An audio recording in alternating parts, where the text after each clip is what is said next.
Hey guys, welcome to my channel. I'm Greg. I'm going to go over an asset called Google and go over this one because, well, there's a gentleman that watches my channel. I went over Facebook a little bit, told him buy the dip on Facebook, and he was rewarded with a 2x already. And now, what do we have going on with Google? Well, guess who's back in town? Jim Cramer. Yeah, they pay this guy $1 million a year to give people the crappiest freaking investment advice in the world. And he's telling people, Google's no good anymore, guys. It's just no good. The biggest search engine in the world, the most used web browser, all kinds of other things going on with Google. And, I just don't think it's probably going to be going to zero with a chart like that. That's a monthly chart. So what I'm going to do is I'm going to show you some things. It's going to have more downside. Yeah, it's going to drag down the NASDAQ, guys. NASDAQ's going through a correction. Everybody's in panic in the streets. If it breaks that $83 low, oh my gosh, it's the end of the cycle for everything. Google's going to drag everything down with it, right? Well, here's what I'm going to do. They pay Jim Cramer probably over $1 million a year to give the crappiest advice. I'm going to show you for free where to buy it and make a ton of money. Okay? Check it out. All right? Things can change, but I'll show you that. And you get more wealthy than Jim Cramer. Here we go. So here's the deal with Google, guys. So Google is in this monthly chart. You got to zoom out and take a look at that. And that's a very bullish coin, guy. That's absolutely bullish, man. Like, $6 went up to 100 and some dollars. Not too bad. One of the things that I noticed here with Google, it did a three-wave swing over here, dragged that down in the '08 crash, and now it's over here in another one. And I noticed it's all the way down there. So more than likely, these crashes, you see this in the RSI, okay? It's a three-wave swing crash, and over here it's a three-wave swing crash, okay? So I got to go investigate that and take a look at that little wave pattern that it did in here, and I'll give you my little 2 cents on it, okay? So here's the deal with Google, and it's a weekly chart. So one of the things, I went through the MACD, I'm not going to go through that with you completely, is that it's definitely have a slowing of momentum in this area. You can see that. You got that problem there with the daily. So here's the thing, I was checking it out, okay? So here we got a deal here just like this. You see that? You know what's doing that? The USDT dominance chart is doing the same thing Google's doing here. So more than likely, it's got a lot of hidden bearish divergence, okay? So telling you it's going to swing back down. A lot of people are hoping it's going to hold on to that low. I don't think so. I think it's going down to break that low, guys. So that low about $82, right in that area. So this is a very, very odd structure that it did. And, breaking it down took me a little bit of time, but I figured that somehow it's got to be a three-wave swing. And most likely with the monthly chart going all the way down like that, it was more than likely some type of flat move that did that. You see this wave here? Those are 5 waves. Here's a 5-wave right here, okay? However, you saying this is 1, 2, 3, 4, 5 is not going to work because I think it's swinging down to break this low. So more than likely, it was going to be 1, 2, 3. This is the 4, and it's coming down for a 5, is what I suspect old Google is going to be doing here. And that's kind of like what a fourth wave likes to do, right? In this area, by dragging everything back up there to be able to swing back down, just like it is right now, guys, and to make the divergence in that area. So here's the thing that I'm looking at with it. I noticed a three-wave swing right here, and I noticed a three-wave swing right here, okay? So more than likely, this is the little trick area that it did, right? So it's kind of like a strange flat. So what these flats do with the traditional markets is they're not like a crypto flats.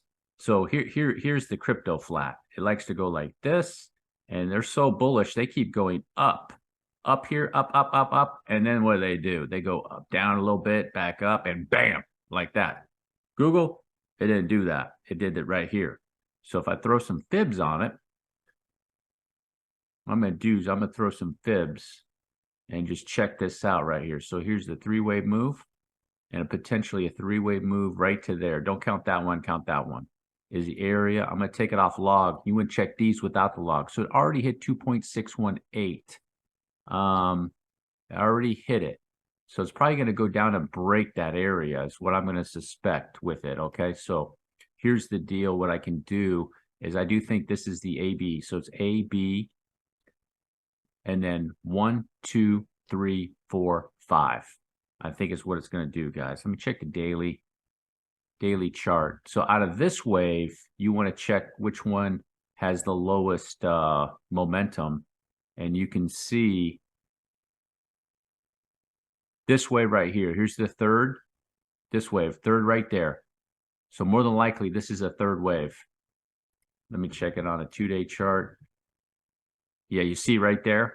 So this one took everything out. So more than likely, this is your third wave. The wave with the most momentum is right here. Okay. So 1, 2, 3, 4, 5. Okay. So let's check this out. So what I'm going to do is I'm going to go to this area and see what it's doing, because it looks like it could be making a flat. I don't think so.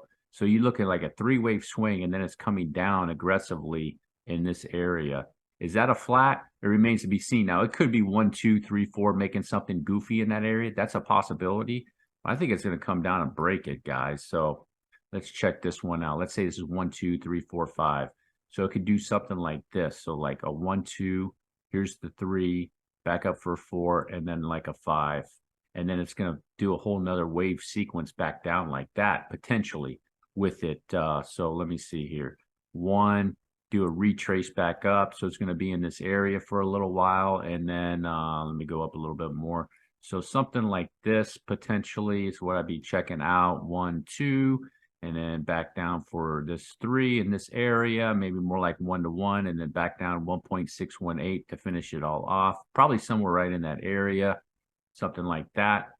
Let me clean that up and then check out, see what it looks like there. So now we can take a look at it, put back on log, see what it looks like. So something like that potentially if it breaks the lows. Okay, I'm thinking it's going to. So let's see here. Let me go to a daily chart. Take a look at that now. Where is it landing? In this area. So like 75 is what I'm going to think, guys. And that area is going to be more reasonable for it. And then you come down here, right? You come down here. You see this? You want to see this come down, and then it's going to have that what? That bullish divergence, just like so. You just go like this. Boom, boom. And you want to see that bullish divergence down there. So that'd be the area of it. And then let's see, let's put on some fibs. Check this out. Boom. Let me see what would be boom.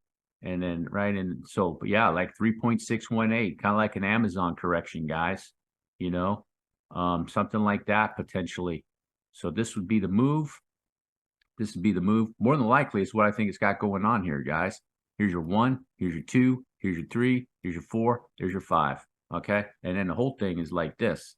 You got a what? You got your A, B, boom, C, just like that, guys. So you take a look at that. Let me put that on like a weekly chart. Check that out. See what it's going to look like. Yeah, you see, that's going to look pretty darn good. Let me remove that right there. Visibility, take it off months and weeks. I don't need it on there right now. So that's going to look pretty good. Nice little crash right down here. So let's hear on a weekly chart. You see that whole area right down there, whizzing back up, boom. And then you want to see that right down here on a weekly. It made a little bit of bullish divergence right there, make it come back down. And then you got even more bullish divergence in that area is what I'd be checking out with Google, guys. So I'd say, yeah, like a realistic target probably could be, you know, high 70s, mid 70s, and then down to those areas.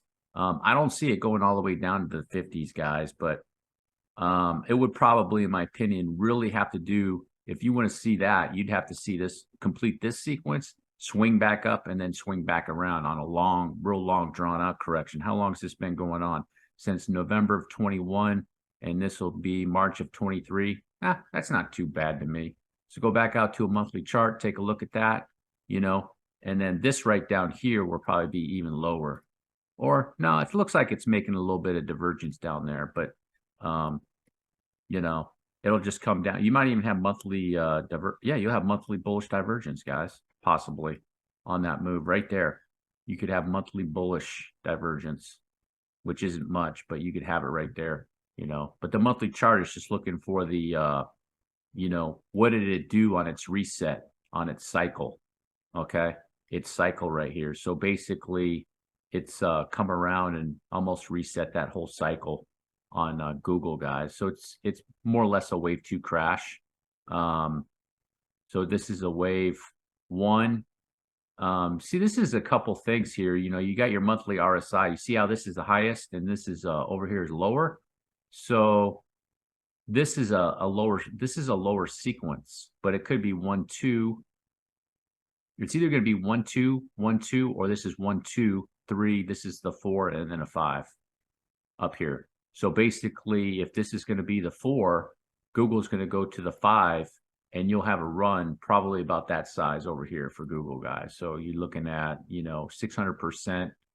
You might have, let's say it finishes off in like that 70 range. You might have like, it could have a blow off too, You're looking at numbers like that. So then you'd have like, maybe once it's all done, here's your 1, 2, and then this way back down here, and then back up to like say $400. And then over here, it's going to have a crash, probably back down to that area again, guys. So that's going to be the worst crash if that's the count. If that's the count with Google, guys, right up in there. So, and that could be a blow off too. Tech stock blow off in this area. It could be a lot more bigger than that one. Wave 1, it could be 1.618 the lengths and times of wave 1 easy.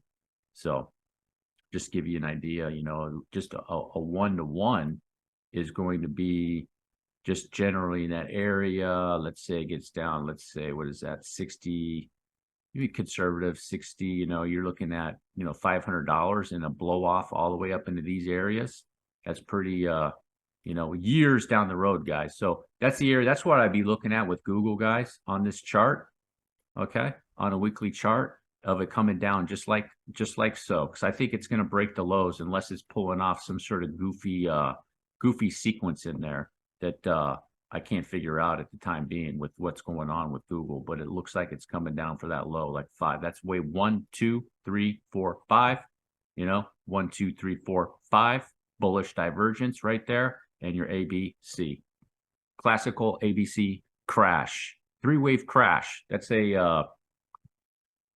1929 style Dow Jones industrial crash over here.